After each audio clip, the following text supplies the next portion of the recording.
It was estimated that full-grown individuals would have measured a whopping 13.3 meters or 44 feet from snout to tail and weighed a titanic 15.1 tons. Jesus. Within the mouths of every Carcharodontosaurus, you would have found at least 60 nightmarish chompers that were as long or even longer than Swiss Army knives. God dang. And then on top of that, they were also lined with a vast amount of serrations, about 20 per 1 centimeter, or 0.4 inches of edge. And all this carnage was only exacerbated by the fact that its skull was also ridiculously large too. The most completed skulls paleontologists have found rival those of even the T-Rex, coming in at 1.6 meters, or 5.2 feet in length. For the half-ton animals of Cretaceous North Africa, this theropod was straight up the boogeyman.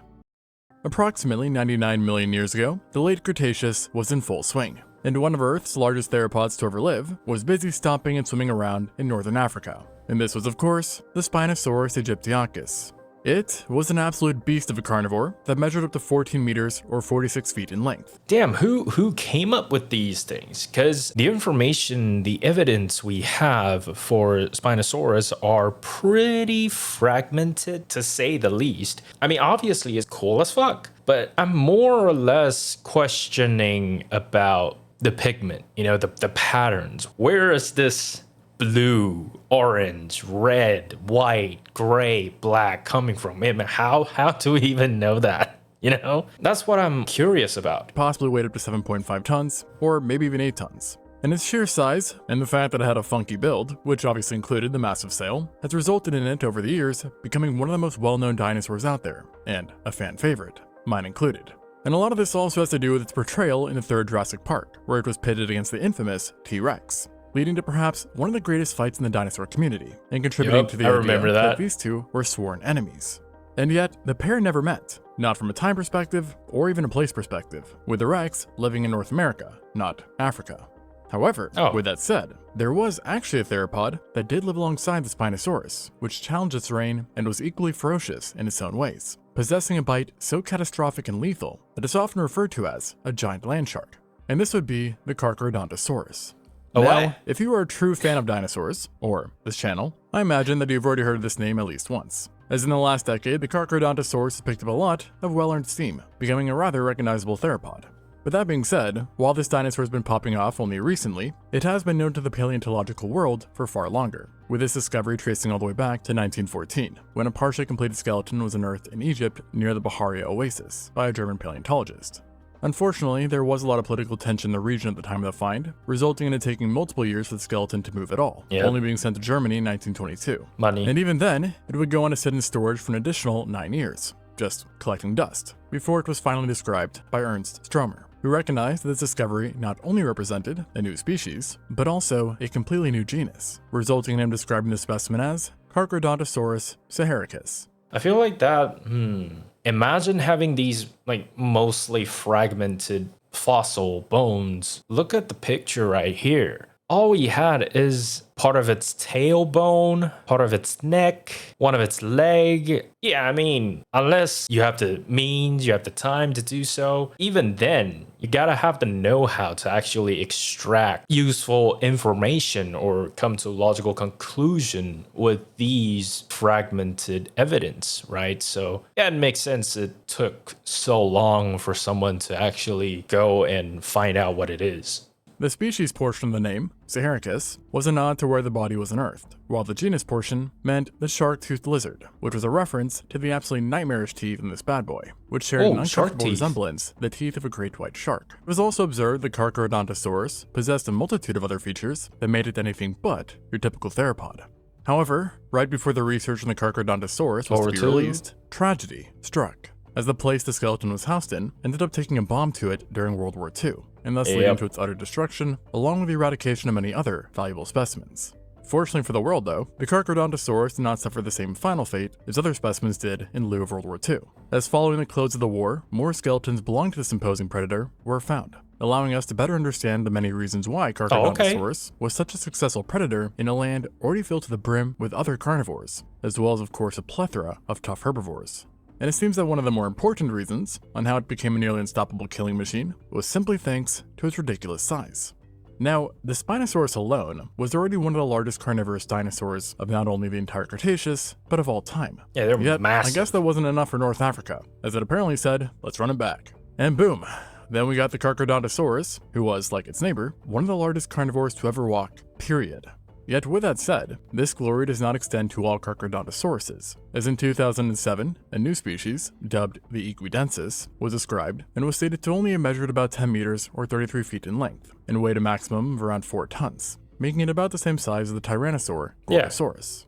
And while this is undoubtedly still large and very impressive, these measurements are not enough to make it into the list of Earth's largest megatheropods. But the original species, Saharicus, that was a whole different story, as it got far larger. In fact, in 2007, it was estimated that full-grown individuals would have measured a whopping 13.3 meters or 44 feet from snout to tail and weighed a titanic 15.1 tons. Jesus Christ. They have this T-Rex-like build, but they look bulkier. Like in most depiction, whether feathered or not, for T-Rexes, they look muscular but not chunky. I think it's the shape of their head and body. It resembles a T-Rex, but it looks hella chunky. If true, meant you could fit over 15 polar bears into a single individual, and giving it an edge over the likes of even the T-Rex.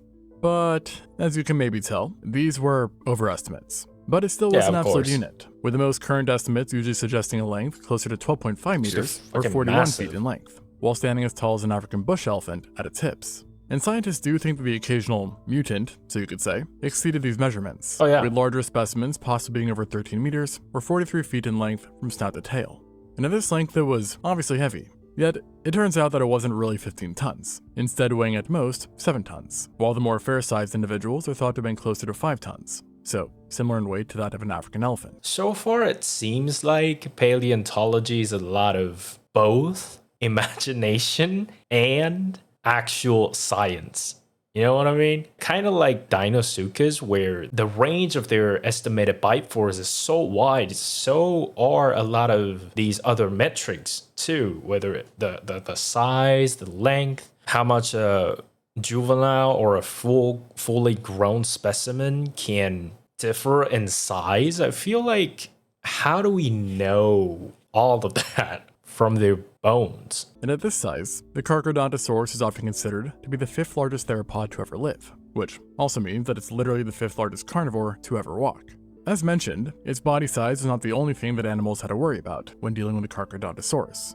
In fact, one could argue that the true weapon of the Carcharodontosaurus wasn't its length or weight, but rather its seriously nasty bite. As within the mouths of every Carcharodontosaurus, you would have found at least 60 nightmarish chompers that were as long, or even longer, than Swiss Army knives. God dang. Just as sharp.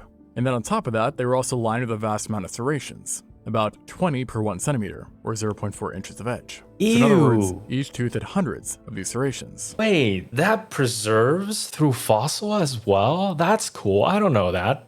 Like, I could, because I am now just seeing it on the picture right here. You can see it. It's serrated. When you combine all these pleasant traits together, you get teeth that are eerily similar to that of Jaws, i.e. the great white shark, and terrifyingly on a much, much larger scale.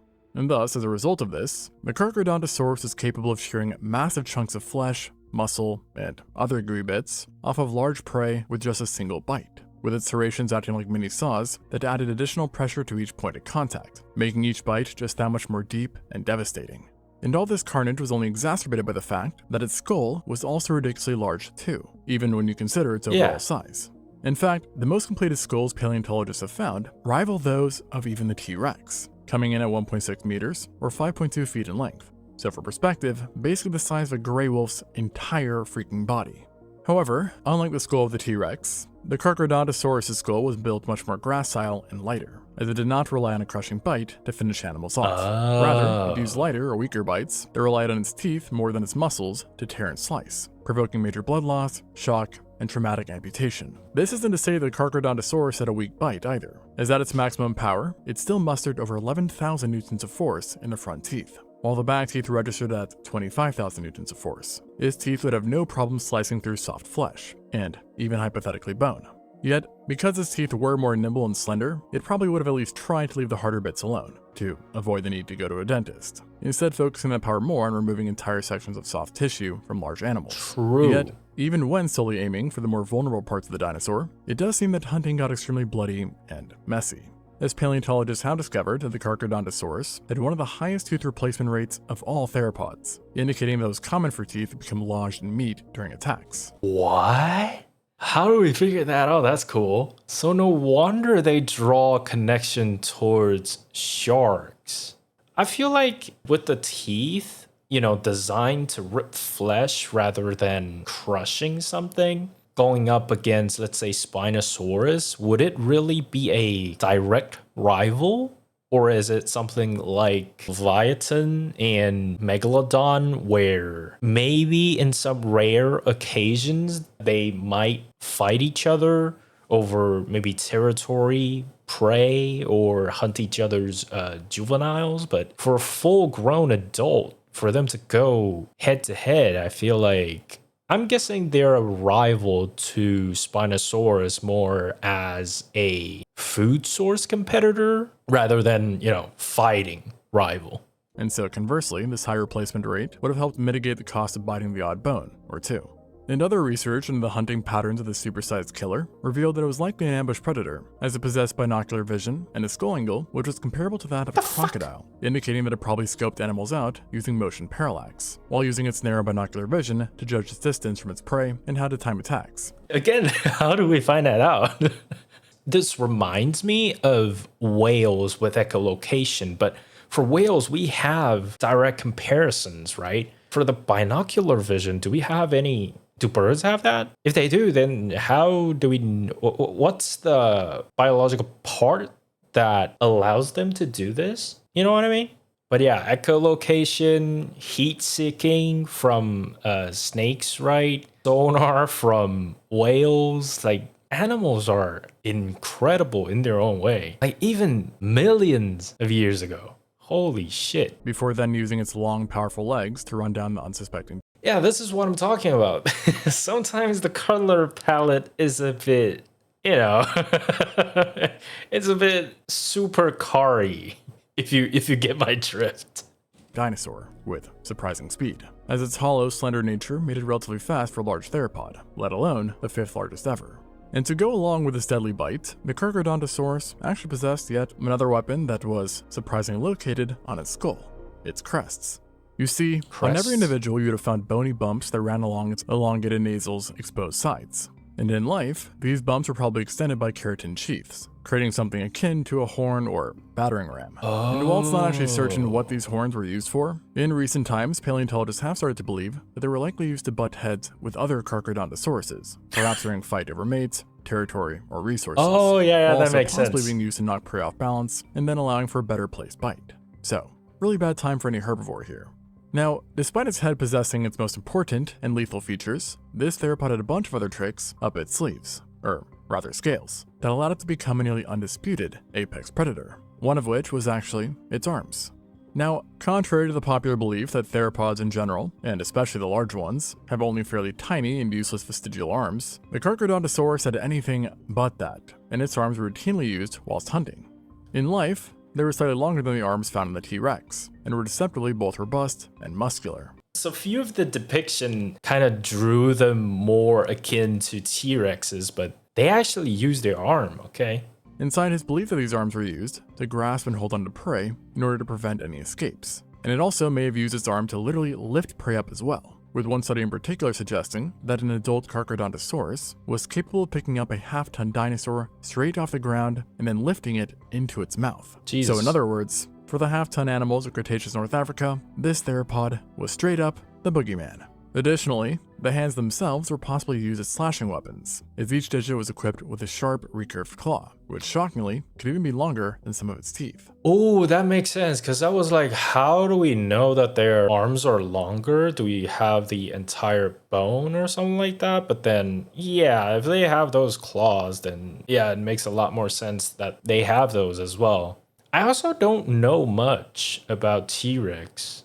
So from what I'm gathering, the T-Rex, despite the depiction, the T-Rex are actually bulkier? And so, this combination of its arms, teeth, vision, and size truly made the Carcharodontosaurus a walking nightmare that every other dinosaur must have dreaded to encounter, including, by the way, itself. As over the years, multiple specimens have been found with varying breaks, infections, and puncture marks. usually to their heads, that had been suggested to come from their own kind, giving the idea that fights amongst the titanic predator were actually commonplace, not an exception. Territory? The puncture wounds and infections are often attributed to facial biting, whereas the breaks in bones are speculated to come from head-on collisions between two individuals' crests. While these interspecies fights must have been a welcome sight for other animals, the Carcharodontosaurus, unfortunately for them, still spend most of its time hunting, rather than starting beef with its own. And it's believed that these unfortunate victims consisted mainly of a mix of ornithopods, smaller theropods, and then even the giant sauropods, being just about the only predator in its region that could threaten a large one. So clearly, the Carcharodontosaurus definitely lived up to its name, and gave its family a terrifying reputation. And you might think that being a big, scary theropod equals, well, a tyrannosaur. But it wasn't, instead belonging to a completely separate family of theropods known as the Carcharodontosauridae, who are obviously named after our main character here. They first appeared in the fossil record during the latter part of the Jurassic period, and quickly spread throughout most of the world, with fossils being found in Africa, Europe, South and North America, Ooh, wow. plus possibly Asia and Australia too. And during their existence, this group would produce some of the most terrifying and largest predators to ever live, including the Carcharodontosaurus, obviously, as well as all species more closely related to it than to the Allosaurus, Cineraptor, Monolophosaurus, or the Cryolophosaurus. And once you filter them out, you're left with the likes of the Giganotosaurus, Mopasaurus, Acrocanthosaurus, and the Tyrannotitan, which were all absolute units. And so unsurprisingly, many members became extremely successful apex predators, and it was also able to spread far and wide, with its remains being found throughout North Africa, such as in Algeria, Morocco, Egypt, Niger, and Tunisia, where it was in fact quite common. And it lived in these lands Quite specifically common? between 100 and 94 million years ago, during the earliest stage of the late Cretaceous, the Cenomanian. I'd say paleontology in general is not as popular. Now, maybe I'm wrong, but from what I've seen, it's relatively niche that people are out there doing the field work, right? Now, I'm just thinking about, for these bones to be quite common, wouldn't that mean these dinosaurs are very large in number? And because the Carcharodontosaurus specifically is known for many of this region's formations, which were all extremely diverse, we know for a fact that it lived alongside a huge range of dinosaurs. It's believed that niche partitioning would have played a big role in mitigating conflict between theropods, with dinosaurs like the Spinosaurus sticking closer to water and hunting more specialized aquatic prey, while the Carcharodontosaurus preferred to stay a bit more dry, living farther inland and specializing in megafauna dinosaurs. However, there is no doubt that conflict still arose from time to time, especially because, similar once again to the Morrison Formation, Northern Africa seems to have been prone to dry seasons that could linger on and become quite extensive, leading to large drops in resources and causing what would usually be avoidable confrontations. And that, my friends, is where the juicy question comes in, which is, who takes who in a fight? A Spinosaurus or Carcharodontosaurus? And obviously no one knows how this fight would go for sure, but I reckon that it would have come down to the specific Spino or Carch involved in the battle. On paper, the Carcharodontosaurus is much better suited for taking down another giant animal, seeing that, well, that's what it was designed to do, possessing a much more devastating bite that could definitely inflict monstrous damage in one go, whereas the Spinosaurus had a bite that was better for gripping and piercing slimy prey. So, not so great for inflicting mortal damage to something the size of a Carcharodontosaurus, and it likely would have taken multiple bites from a Spinosaurus to have taken down our boy. But there are two things we still have to consider. The first is that the Spinosaurus had massively long and robust arms that came equipped with near equally giant claws. In its day-to-day life, these arms and claws were used to handle and manipulate the absolutely massive fish in the area, as well as rake their bodies apart.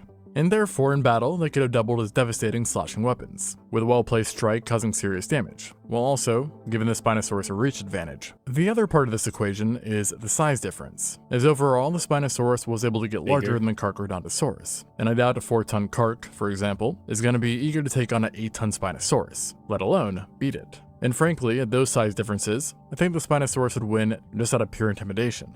On the flip side, I do reckon that a 6-ton or heavier Carcharodontosaurus could probably take on just about any Spinosaurus, primarily because, again, it was designed for dealing with large, tough dinosaurs. Makes Not sense. to mention the fact that it also had its horn-like crest that could have been used as another asset in battle. But again, this was probably not a likely scenario, regardless. And another thing that would have helped North African theropods avoid fights with each other was the extremely high presence of non-dinosaurial life in the region, that could be then used, of course, as alternative food sources. And their presence was largely thanks to the coastal regions and large amount of biomes that created an abundance of other life. For starters, at least 11 different pterosaurs were known to have lived in the same ecosystem as the Carcharodontosaurus, which included Tapigerids, Inhanguaridae, Ornithochirae, and Astarchids, with a These things look so weird.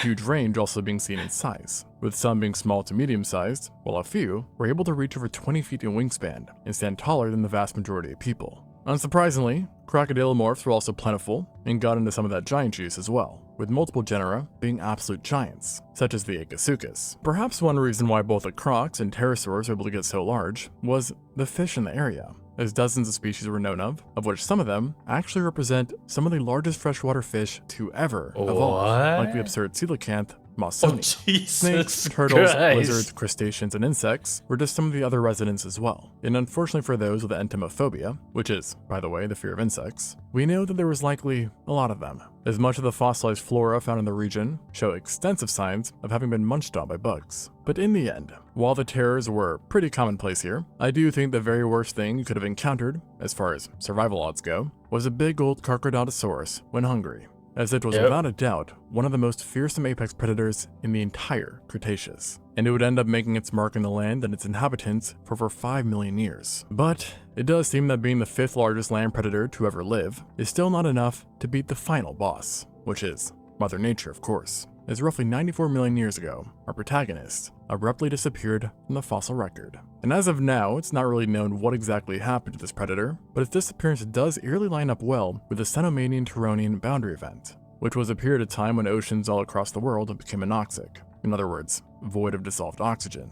And fun fact, and thankful fact, this is actually considered the last time the planet has truly experienced a global anoxic event. And like the disappearance of the Carcharodontosaurus, you could say that the cause behind this event is not fully understood, with many varying ideas being suggested. Yeah, that would have been bad. What? Dissolved oxygen just gone? Like, just glossed over it, but after thinking about it, wouldn't that kill a lot of life forms? How does that even happen? What?